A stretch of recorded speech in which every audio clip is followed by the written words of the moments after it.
Welcome to Pioneer classes. हम लोग बात करने वाले हैं तीसरी कहानी बर्नी का 10th क्लास रिवीजन चल रहा है आपका। माँ ईश्वर पेट लेकर, इसको आप माँ को ईश्वर का रूप समझा जाता है, इससे आप ऐसे करके तोड़ के याद कर सकते हैं।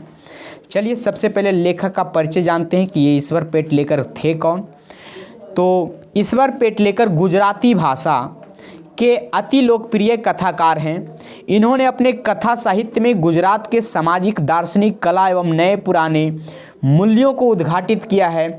इनकी कल्पना प्रसिद्ध कहानी खून की सगाई, ये आपसे पूछा जा सकता है कि खून की सगाई के रचनाकार कौन हैं, चूँकि ये इनका प्रसिद्ध है। इनका लोकप्रिय उपन्यास काला पानी के लेखक कौन हैं। श्री पेटलीकर साहित्य के अतिरिक्त सामाजिक एवं राजनीतिक जीवन में भी सक्रिय रहे हैं।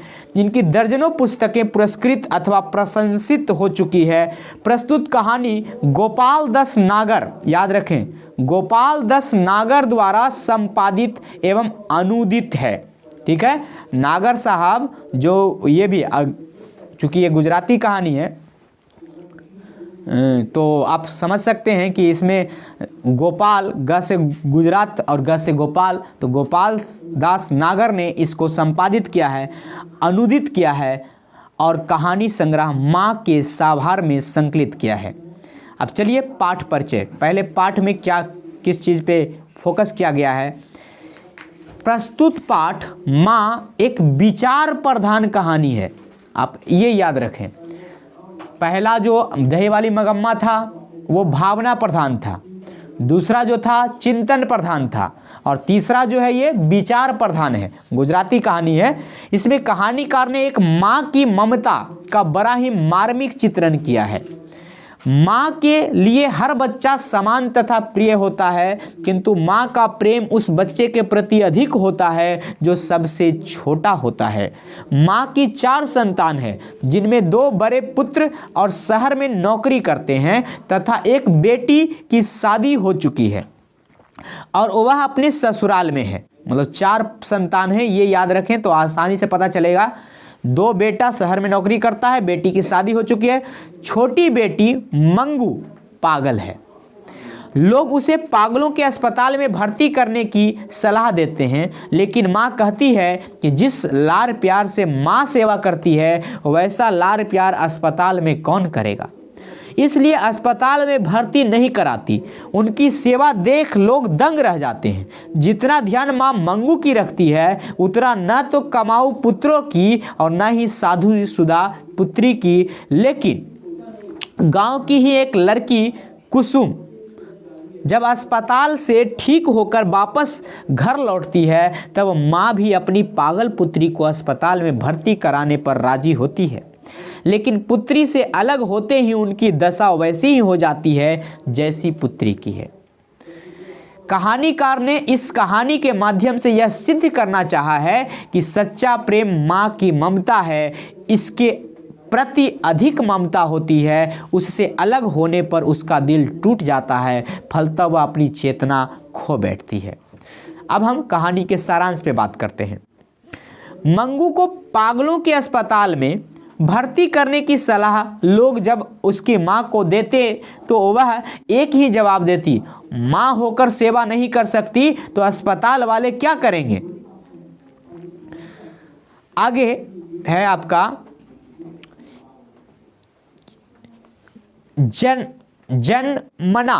जन्मना का मतलब जन्म से। जन्मना पागल और गूंगी मंगू को जिस तरह पालती पोसती सेवा करती उसे देखकर सभी माँ की प्रशंसा करते। मंगू के अलावा माँ के 3 संतानें थी, 2 पुत्र और 1 पुत्री। बेटी ससुराल चली गई थी और पुत्र पढ़ लिख कर शहरी हो गए थे। उनके बाल बच्चे थे। जब सभी गांव आते तो माँ उनको भी प्यार करती, किंतु बहुओं को संतोष न होता। वे कसमसाने लगती, कहती मंगू को झूठा प्यार दुलार कर माँ ने ही अधिक पागल बना दिया है। आदत डाली होती तो पखाना पेशाब का तो ख्याल रखती, डांट से तो पशु भी सीख लेते हैं। बेटी भी ऐसी ही बातें सुनाती। पुत्र माँ के भाव को समझते थे, इसलिए कुछ नहीं कहते थे। इसी बीच कुसुम अस्पताल गई और दूसरे महीने ही ठीक हो गई। फिर भी डॉक्टरों के कहने पर 1 महीना और रही। गांव आई तो सभी देखने दौड़े। अब लोग कहने लगे, माँ जी एक बार अस्पताल में मंगू को भर्ती करा के देखें, जरूर अच्छी हो जाएगी। इस बार विरोध माँ ने नहीं किया। बड़े बेटे को चिट्ठी भिजवाई, लेकिन रात की नींद उड़ गई, मन का चैन छिन गया। कैसी रहेगी मंगू अस्पताल में, कुछ भी तो सहूर नहीं है इसे। चिट्ठी पाकर बड़ा बेटा आ गया, मजिस्ट्रेट से जरूरी कागज तैयार करवाए और माँ को लगा कि बेटा भी मंगू से छुटकारा चाहता है, जो जल्दी जल्दी करवा रहा है। आखिर जाने का दिन आ गया और उस रात माँ को नींद नहीं आई। जब मंगू को लेकर घर से निकलने लगी तो जैसे ब्रह्मांड का बोझ उस पर आ गया। बेटे का भी दिल भर आया। माँ भारी कदमों से अस्पताल में दाखिल हुई। मुलाकात का समय था। एक पागल के साथ उसकी बीवी बच्चों की बात कर रही थी। एक पगली तो अपने पति से लिपट गई, बोली, यू भूतनिया मुझे अच्छे कपड़े नहीं देती। उसकी परिचारिका मतलब नर्स ने हंसकर कहा, खा लो, मैं सब दूंगी। माँ को विश्वास हो गया कि ये लोग दयालु हैं। डॉक्टर और मेट्रन आ गई। मंगू का कागज देखा। बेटे ने कहा, मेरी मंगू का ठीक से ख्याल रखिएगा। मेट्रन ने कहा, आपको चिंता करने की जरूरत नहीं है। मेट्रन ने कहा।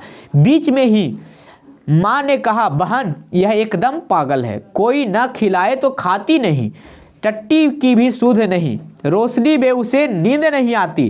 कहते कहते माँ रो पड़ी। सभी लोग उसकी रुलाई में संजीदा हो गए। मेट्रन ने कहा, धीरज रखें, यह भी कुसुम की तरह ठीक हो जाएगी। यहाँ रात को 4-5 बार बिछावन की जांच होती है। जो सोते नहीं उन्हें दवा देकर सुलाया जाता है और जो खुद नहीं खाते उन्हें मुँह करके खिलाया जाता है।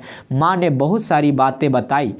माँ की बेकली के आगे मेट्रन की शक्ति लुप्त हो गई। आंखें नीचे किए बोली, अच्छा। मंगू को छोड़ माँ बेटे जब बाहर आए तो दोनों के चेहरे पर शोक के बादल थे। रास्ते भर माँ रोती रही। रात भर माँ के मन में एक ही तंबूरा बज रहा था, मंगू क्या कर रही होगी, इतनी ठंड में किसी ने उसे कुछ ओढ़ाया होगा या नहीं। मंगू के बिना आज माँ को बिछावन सुना लगा। बाहर बेटे को भी नींद नहीं आ रही थी। सोच रहा था कि मैं मंगू को अच्छी तरह पालूंगा, उसका मलमूत्र धोऊंगा। सुबह जब चक्की और मथने की आवाज़ शुरू हुई तो एक चीख सुनाई पड़ी, दौड़ो रे दौड़ो, मेरी मंगू को मार डाला। बेटा चारपाई से उछल पड़ा। माँ मंगू की श्रेणी में मिल गई थी। ये कहानी बहुत ही विचार वाला था। ये कह सकते हैं कि किस प्रकार से भावनाएं जुड़ जाती है। तो आप बने रहें और अगले चैप्टर में फिर